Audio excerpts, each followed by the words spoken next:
Hello everyone, कैसे हो आप सब। Welcome to the C F A level 1 summary video series.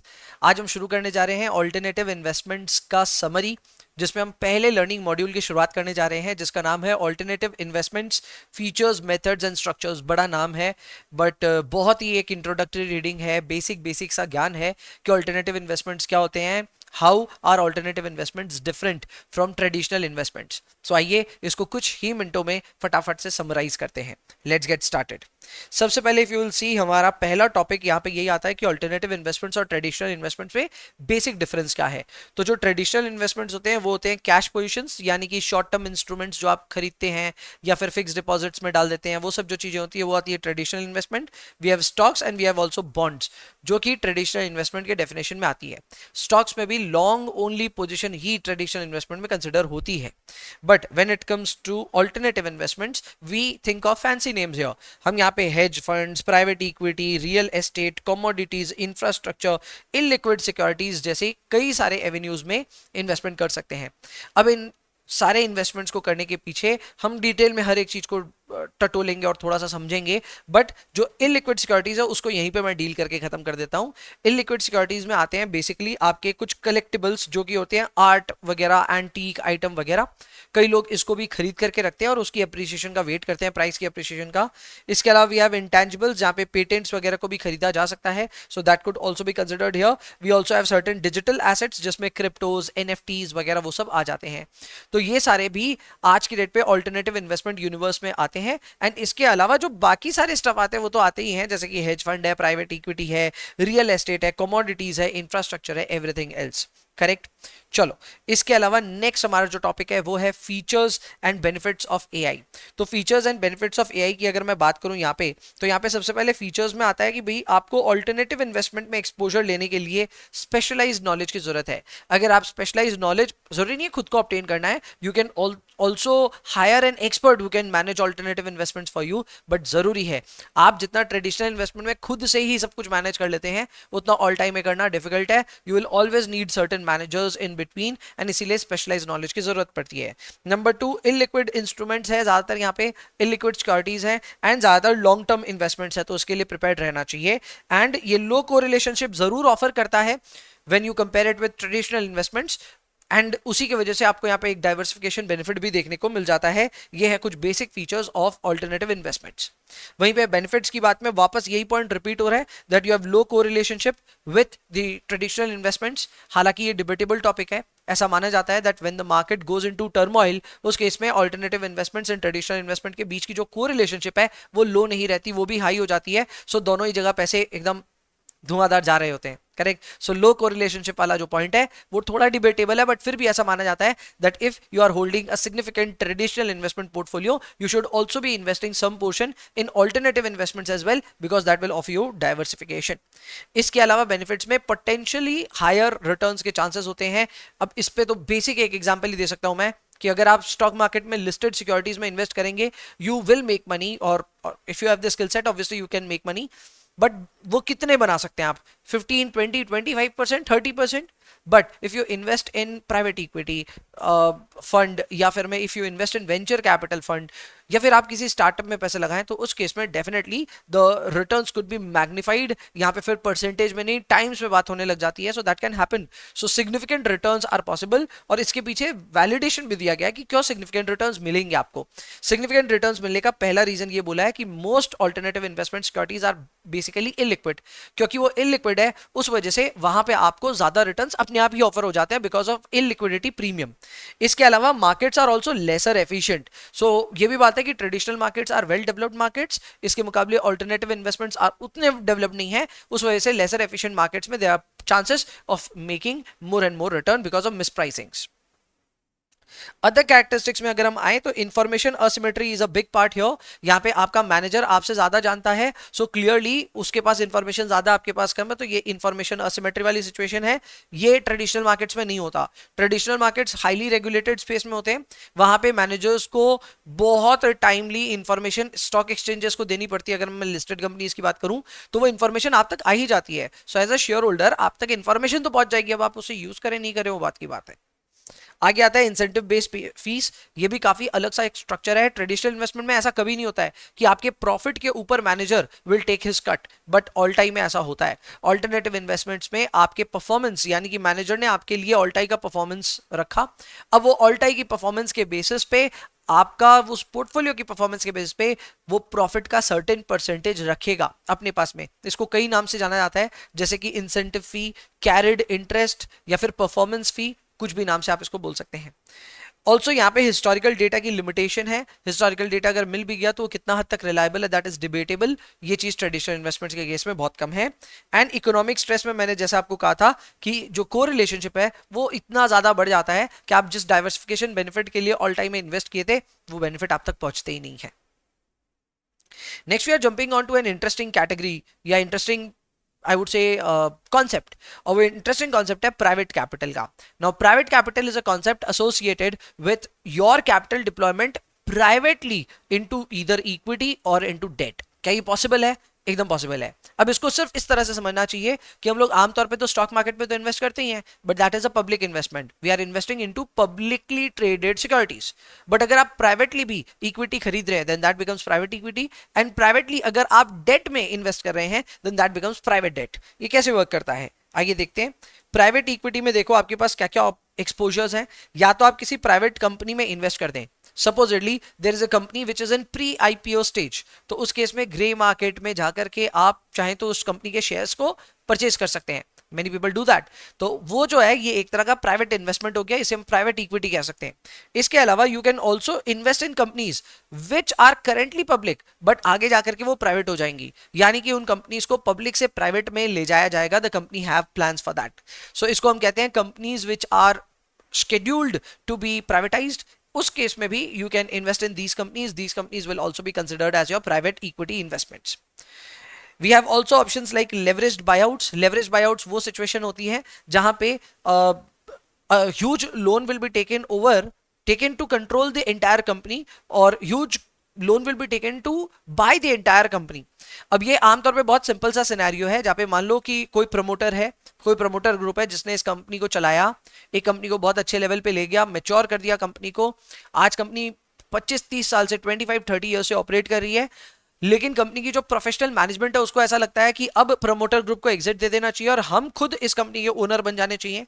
सो उस केस में मैनेजमेंट बहुत बड़ा लोन लेकर के उस कंपनी में अपना स्टेक बढ़ा लेती है, एंड स्टेक बढ़ा करके प्रमोटर को एग्जिट देकर के खुद कंपनी के ओनर्स बन जाते हैं। इसको हम कहते हैं लेवरेज बायआउट्स। बहुत ही इंटरेस्टिंग सा एक सिचुएशन है, थोड़ी देर में और डिटेल में आप जानेंगे इसको। इसके अलावा वेंचर कैपिटल फंड्स भी एक कॉन्सेप्ट होता है जहां पे there is a fund which specialises in investment in startups. बहुत रिस्की इन्वेस्टमेंट्स होते हैं, 100 में से 2-3 इन्वेस्टमेंट चलते हैं, बाकी फेल होते हैं, बट अल्टीमेटली जो चलते हैं उसमें इतना तगड़ा रिटर्न आता है that the investors end up making a lot of money. So वो होते हैं venture capital funds. None of these investments are traditional. ये ट्रेडिशनल में काउंट नहीं होते, ये सभी ऑल्टरनेटिव इन्वेस्टमेंट्स में ही काउंट होते हैं। Then we have private debt. Interesting area है। प्राइवेट डेट होता है वो जहां पे आपने कंपनीज को लोन दे दिया, 2-4 कंपनीज जिनको लोन की जरूरत है उनको आपने लोन दे दिया, so that is a private debt. आपने कोई पब्लिक डेट में इन्वेस्ट नहीं किया है, प्राइवेटली किसी कंपनी को लोन दिया, so that is a private debt. इसके अलावा स्टार्टअप्स को लोन दे देना, that is also covered here. And struggling companies को, जिसे हम डिस्ट्रेस डेट बोलते हैं, तो उस केस में भी अगर आप इन्वेस्ट कर रहे हैं, basically if you are giving loan to any private company then that is considered as a private debt. Next we are jumping on to real estate. Real estate में वैसे तो इन सारे टॉपिक्स पे आगे जाकर के आप डिटेल्ड रीडिंग पाओगे, so you will have a learning module based on real estate.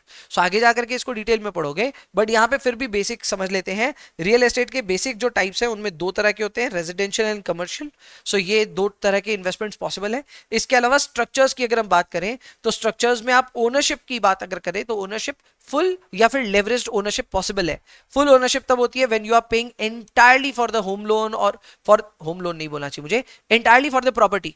मान लो एक घर की बात करें या वेयरहाउस की बात करें और उसको मैंने पूरा कैश डाउन पेमेंट करके खरीदा है, so that is a full ownership. वहीं पे लेवरेज्ड ओनरशिप होती है when there is a bank loan involved. आमतौर पे अगर होम लोन या फिर प्रॉपर्टी लोन इन्वॉल्व है तो उस केस में उसको हम लेवरेज्ड ओनरशिप कहते हैं। We also have options of real estate loan. Now, even if you are giving loan to someone who is giving a real estate property as a collateral, तो उसको भी हम कंसिडर करते हैं as a real estate investment. Indirect है पर है। मैं वापस समझाता हूं। जैसे मान लो देयर इज सम पर्सन जिसको एक घर खरीदना है और घर खरीदने के लिए उसको लोन चाहिए। आपने उसको लोन दिया है और उसके रिटर्न में वो घर के पेपर्स कोलैटरल के तौर पे आपको मिल गए हैं।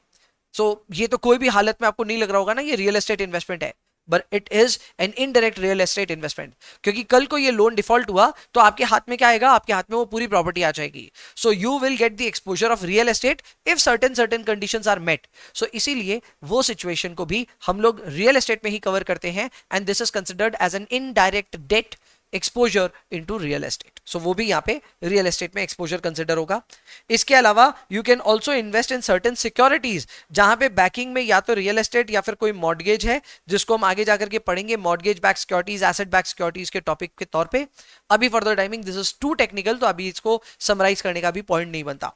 एंड ऑब्वियसली लिमिटेड पार्टनरशिप्स का भी एक कॉन्सेप्ट है, जहां पे limited partners and general partners मिलकर के पार्टनरशिप फॉर्म करेंगे, रियल एस्टेट में इन्वेस्टमेंट होगी, and you being the limited partner will enjoy the benefits that arise out of those investments. इनके ऊपर में भी डिटेल में बाद में चर्चाएं होंगी। नेचुरल रिसोर्सेज की अगर हम बात करें तो नेचुरल रिसोर्सेज में we have investment in commodities, जहां पे you can purchase physical commodities, gold जाकर के फिजिकल लेना, या फिर derivative instruments where you are taking position in derivatives market, जो कि बेस्ड आउट ऑन कमोडिटीज है। कमोडिटी इंडाइसेस में भी आप इन्वेस्ट कर सकते हैं। There are certain commodity indices जहां पे आप इन्वेस्ट कर सकते हैं। ट्रेडिशनल इन्वेस्टमेंट में जिस तरह निफ्टी सेंसेक्स है, सेम उसी तरह कमोडिटी में भी इंडाइसेस मिल जाएंगे। And you can also invest in companies that produce commodities. So companies that produce commodities, उस केस में भी you can invest in those companies to get an indirect exposure into commodities. जैसे example के तौर पे इस पे एग्जांपल काफी सारे आ सकते हैं। Companies that are making sugar, correct. तो कोई भी कंपनी अगर शुगर बना रही है तो वो शुगर बनाने वाली कंपनी को अगर आप खरीद रहे हो, so you are indirectly taking a bet on sugar. Sugar के प्राइस ऊपर नीचे जाएंगे तो accordingly you will also gain. Farm land और टिम्बर लैंड के भी अपने पास में ऑप्शंस होते हैं in case of natural resources. Farm land is basically खेती बाड़ी वगैरह वाली जमीन, तो इस पे obviously you can grow crops, you can also earn your livelihood by raising live stock वगैरह, तो वो सारे रिटर्न्स आपको यहाँ पे मिलते हैं on farm land. Timber land में आमतौर पे लॉन्ग टर्म इन्वेस्टमेंट्स होते हैं, you grow big trees there, जैसे टिम्बर कहते हैं, एंड टिम्बर को कल्टिवेट करते हैं, हार्वेस्ट करते हैं, एंड उससे एक एक से काफी ज्यादा पैसे आते हैं। Obviously there are lots of regulations around it, but हाँ ये एक तरह का इन्वेस्टमेंट है जो कि पॉसिबल है। तो पहले बर्मा वगैरह साइड में ये सब बहुत चलता था, correct. So these are natural resources. Then we have infrastructure के बारे में कुछ बेसिक आइडिया। इंफ्रास्ट्रक्चर में इकोनॉमिक और सोशल दो तरह के इंफ्रास्ट्रक्चर प्रोजेक्ट्स आते हैं। इकोनॉमिक प्रोजेक्ट्स वो आते हैं जो कि इकोनॉमी को हेल्प करेंगे, सोशल प्रोजेक्ट्स वो आते हैं जो कि सोसाइटी को हेल्प करेंगे। इसमें आप जो भी इन्वेस्टमेंट देखते हैं वो आमतौर पे पब्लिक प्राइवेट पार्टनरशिप्स होती हैं। पब्लिक प्राइवेट पार्टनरशिप्स का मतलब ये हो गया that private company will build this, will operate this for some time, and उसके बाद उसको ट्रांसफर कर देती है टू पब्लिक, यानी कि गवर्नमेंट को। तो आमतौर पे इसमें अच्छे एग्जांपल्स आ सकते हैं, कोई एयरपोर्ट को बना रहा है अडानी एंटरप्राइज, और उसके बाद में अडानी उसको ऑपरेट करेगा फॉर 10-15 ईयर्स, एंड उसके बाद में it will give it to government of India, so that can obviously happen. उसको हम कहते हैं public private partnership. Hedge funds की अगर हम बात करें तो हेज फंड्स में भी आपको बता दूं कि सिर्फ क्वालिफाइड इन्वेस्टर्स को इन्वेस्ट करने का ऑप्शन रहता है। You me can not invest, we have to be accredited, we have to be qualified enough, पैसे बहुत लगते हैं to invest in hedge funds, and the reason is very simple, hedge funds take a lot of risk, और वो risk public के लिए खुली नहीं होनी चाहिए। So only if you are a qualified investor, you have lots of money, then only you are eligible to invest in hedge funds. Hedge funds use a variety of strategies which can use leverage, which can take long or short position anywhere. They can also invest in derivative securities, and they can also invest in illiquid securities as well. तो ये सारी की सारी securities जो हैं या ये सारी जो पोजीशंस हैं ये एडिशनल रिस्क लेकर के आती है, इसीलिए पब्लिक के लिए हेज फंड्स को ओपन नहीं रखा जाता है। एंड जाहिर सी बात है ये म्यूचुअल फंड से काफी ज्यादा फ्लेक्सिबल हो जाता है, बिकॉज म्यूचुअल फंड का मैनेजर ज्यादा ज्यादा सिर्फ लॉन्ग पोजीशन ले सकता है, but when it comes to hedge fund manager बहुत कुछ कर सकता है। मोड्स ऑफ इन्वेस्टिंग के ऊपर आते हैं, जिसमें मोड ऑफ इन्वेस्टिंग में पहला टॉपिक आता है which is fund investing. Fund investing is a very simple concept where in there is a fund which is managed by an expert, you being an investor you are investing in that fund, and वो fund जहां जहां invest करेगा आपको वहां से फायदा मिलेगा। So here it is a pooled asset, यानी आपके जैसे काफी सारे इन्वेस्टर्स जो इसमें पैसे डाल रहे हैं, उस पैसे को एक प्रॉपर तरीके से मैनेज किया जा रहा है। कौन मैनेज कर रहा है? मैनेजर मैनेज कर रहा है, एंड वो इन्वेस्ट कर रहा है अलग अलग पोर्टफोलियो सिक्योरिटीज में, पोर्टफोलियो कंपनीज में। मैनेजर डिसीजन लेता है आपके लिए, और उसके बदले आप उसको मैनेजमेंट फी और इंसेंटिव फी देते हैं। But then there comes interesting concept which is known as co investing. कई बार ऐसी सिचुएशन होती है जहां पे फंड इन्वेस्टिंग इकलौते बड़े बड़े पोजीशंस नहीं ले पाती है। जैसे कई ऐसी सिचुएशन होगी जहां पे फंड में जितने पैसे हैं उतने पैसे से एक कंपनी को अक्वायर करने का अपने पास में पैसा ही नहीं है। मतलब for example we want to acquire a company which cost 1000 crore but our fund has only 600 crore, then in that case if obviously the bylaws are permitting तो हम को इन्वेस्टिंग को भी पॉसिबल कर दे सकते हैं। को इन्वेस्टिंग में ये होता है दैट जो इन्वेस्टर्स आपके पूल्ड एसेट्स में इन्वेस्टर्स के तौर पे हैं उन्हीं को आप एडिशनली भी स्टेक लेने के लिए परमिट कर रहे हो। So basically there is a company जिसको प्राइवेट इक्विटी भी टारगेट कर रहा है तो वो भी टारगेट करके उसको खरीद रहा है। एट द सेम टाइम जो इन्वेस्टर्स है वो सेपरेटली भी अपने पैसे उसमें लगा सकते हैं। इसका सबसे बड़ा फायदा ऑब्वियसली ये है कि प्राइवेट इक्विटी फंड उस इन्वेस्टमेंट पे भी हाथ दे सकता है जिस इन्वेस्टमेंट को खरीदने के लिए उसके पास पैसे नहीं है, क्योंकि उसके पास नहीं है तो क्या हुआ, और तो इन्वेस्टर्स हैं जो अपने पैसे लगा सकते हैं। सो को इन्वेस्टिंग में वो एक पॉसिबल है। दूसरा, इन्वेस्टर के लेवल पे ना उनको लोअर फीस लगती है। क्यों? क्योंकि फंड के थ्रू अगर इन्वेस्ट कर रहे हैं तो उस पर तो फीस लगेगी, मैनेजमेंट फी लगेगी, इंसेंटिव फी लगेगी, लेकिन जो को इन्वेस्टेड पोर्शन है जिसमें हमने डायरेक्टली उस कंपनी में पैसा लगाया है उसमें हमको कोई फीस नहीं देनी, तो net net total fees lower लगती है। एंड थर्ड बेनिफिट ये है कि हमको एडवांटेज तो पूरा ही मिल जाता है। वो एक्सपर्ट ने ढूंढी है वो कंपनी, हमको सिर्फ को इन्वेस्ट करना पड़ा अपना पैसा। सो उस केस में the expert is still doing all the due diligence जिसका फायदा आपको मिल जाता है। ये सारे एडवांटेजेस यहाँ पे है। ओवरऑल लोअर फीस लगती है, मैनेजमेंट एक्सपर्टीज आपको मिल जाती है, पूल्ड इन्वेस्टमेंट तो हो ही रही है, डायरेक्ट इन्वेस्टमेंट भी होती है। फिर आता है डायरेक्ट इन्वेस्टिंग। डायरेक्ट इन्वेस्टिंग के केस में कोई एक्सटर्नल मैनेजर इन्वॉल्व नहीं है, you are doing everything yourself. तो यहाँ पे आपको खुद को एक्सपर्ट बनना पड़ेगा, वैल्यूएशन एक्सपर्ट, स्क्रीनिंग एक्सपर्ट, सब कुछ आपको बनना पड़ेगा। You will have to learn about these sort of investments and ये रेगुलेटेड स्पेस में नहीं है, थोड़ा लेसर रेगुलेटेड स्पेस में है, तो यहाँ पे बहुत सारी अड़चनें आती हैं, उन सारी अड़चनों को आपको पार करना पड़ता है। जो लोग एंजल इन्वेस्टर्स खुद को कहते हैं वो सब यही काम कर रहे हैं।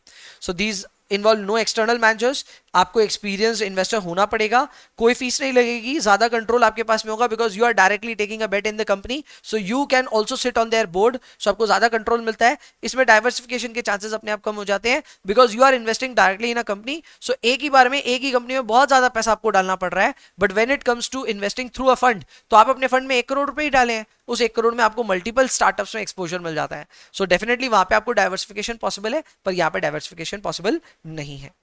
इसको अगर हम मोड के हिसाब से देखें तो ये बिगिनर मोड, ये लर्नर्स मोड और ये प्रो मोड की तरह भी आप इसको कंसिडर कर सकते हैं कि अगर आप शुरू कर रहे हैं तो फंड इन्वेस्टिंग से शुरू करना चाहिए। जब आपका एक थोड़ा बहुत एक्सपीरियंस आ जाए तब आपको को इन्वेस्टिंग करना चाहिए, और जब और ज्यादा एक्सपीरियंस हो जाए तो उस केस में आप डायरेक्ट इन्वेस्टिंग में जा सकते हैं। यानी don't invest through a fund, rather identify portfolio companies that could be beneficial और आप खुद ही उसमें डायरेक्टली पोजीशन एस्टैब्लिश करें।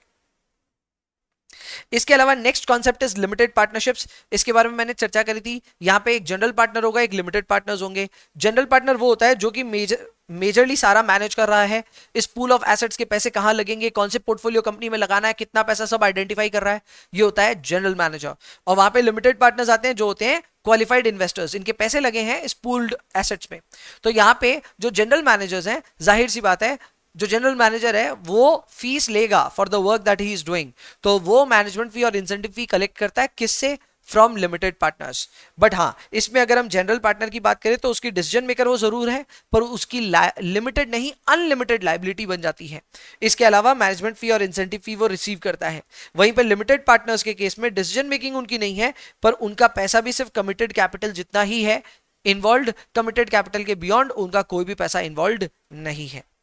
डॉक्यूमेंट्स की अगर हम बात करें तो एक लिमिटेड पार्टनरशिप अग्रीमेंट बनता है जो कि सारे बाई लॉज वगैरह को समझाता है कि एज अ जनरल पार्टनर उसकी क्या राइट्स और क्या ड्यूटीज है, सिमिलरली क्या राइट्स एंड ड्यूटीज है ऑफ द लिमिटेड पार्टनर्स, वो सारी चीजों को ब्रीफ करता है। साइड लेटर्स भी एक कॉन्सेप्ट होता है जिसमें जो मेजर हमारा अग्रीमेंट बना है उसके बियॉन्ड हमको कुछ प्रोविजंस ऐड करवाने हैं, तो वो प्रोविजंस आप ऐड करवा सकते हैं सेपरेटली फॉर योरसेल्फ ओनली।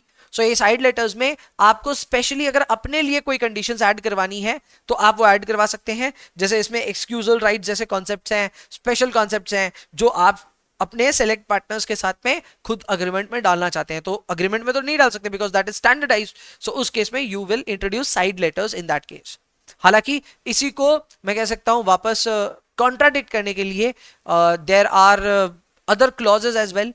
जैसे कि एक होता है मोस्ट फेवर्ड नेशन क्लॉज, तो वो क्लॉज जो होता है वो एक तरह से ये साइड लेटर्स को नेगेट कर देता है और वो ये कहता है कि सबको एक बराबर ट्रीटमेंट मिलनी चाहिए। तो इस तरह के भी क्लॉजेस होते हैं जो कि आपके अग्रीमेंट में एडेड हो सकते हैं। You also have concept like master limited partnerships. Master limited partnerships का एक वर्जन है ये बेसिकली पार्टनरशिप अग्रीमेंट्स का, पर ये पब्लिकली ट्रेडेड होता है। The only difference is this. तो ये पब्लिकली ट्रेडेड होता है, लिक्विडिटी ज्यादा होती है, एंड ये स्पेशलाइज करता है कुछ ऐसे फंड्स में जो कि या तो नेचुरल रिसोर्सेज से रिलेटेड है या रियल एस्टेट से रिलेटेड है। फी स्ट्रक्चर पे अगर हम आए तो फी स्ट्रक्चर में मैनेजमेंट फी जो है वो 1% या 2% ऑफ AUM होती है या फिर कमिटेड कैपिटल होती है। इन case of hedge funds the fees is charge on AUM which is asset under management, and in case of private equity funds उस केस में जो हमारी मैनेजमेंट फी चार्ज होती है वो चार्ज होती है on committed capital. Now there is also a concept known as drawdown capital. तो मैं आपको बस यही रिमाइंड करना चाहता हूं कि हमने लेसन के दौरान भी ये पढ़ा है that the fees is charge on committed capital, not on drawn down capital. इसके अलावा परफॉर्मेंस फी, इंसेंटिव फी या फिर कैरिड इंटरेस्ट, जो भी नाम से आप इसको बोलें, that can also be charge. ये हमारे प्रॉफिट्स पे होता है, एंड प्रॉफिट्स का 10 to 20% ये हो सकता है। और इसका जो वाटरफॉल स्ट्रक्चर है वो डील बाय डील भी हो सकता है या फिर होल ऑफ फंड्स हो सकता है। डील बाय डील में क्या होता है, हर डील के बाद में प्रॉफिट का हिसाब होगा, जनरल पार्टनर को कितना जाएगा, लिमिटेड पार्टनर को कितना जाएगा, हिसाब होगा। पर होल ऑफ फंड्स में क्या होता है, सबसे पहले जो हमारे लिमिटेड पार्टनर्स हैं यानी कि जो हमारे इन्वेस्टर्स हैं उनका सारा कैपिटल उनको वापस दिया जाता है। फिर उसके बाद जो हर्डल रेट होती है उसको भी कंसिडर किया जाता है, वो भी पे किया जाता है टू द जनरल पार्टनर्स और उस लिमिटेड पार्टनर्स, एंड फिर जनरल पार्टनर को पीछे से पैसे मिलने शुरू होते हैं। तो होल ऑफ फंड्स में जनरल पार्टनर को पैसे थोड़े लेट से मिलते हैं, बट दोनों ही वाटरफॉल स्ट्रक्चर्स के अपने अपने एडवांटेजेस हैं, तो इनके बारे में आप डिटेल में आगे जानेंगे। इसके अलावा इसी टॉपिक में hurdle rate, high water mark, catch up clause और क्लॉबैक प्रोविजन के भी जिक्र तो हैं, लेकिन इसको हम समरी में इंक्लूड नहीं कर रहे हैं क्योंकि ये अगले जो हमारी लर्निंग मॉड्यूल आएगी उसमें एनीवेज प्रैक्टिकल के दौरान सारा कुछ कवर होता ही रहेगा। सो समरी में हमारी ये रीडिंग यहाँ पे हो जाती है complete. I think we took how much time, we took about 21 minutes to summarise this. तो ये काफी बड़ी रीडिंग थी, लर्निंग मॉड्यूल थी, but this also introduced alternative investments in great leaves and bounds, and I hope आपको ये पूरा का पूरा समरी वीडियो बड़ा पसंद आया होगा। Will see you again in the next one. तब तक के लिए bye bye, take care, enjoy yourselves please, and please पढ़ाई करते रहिए।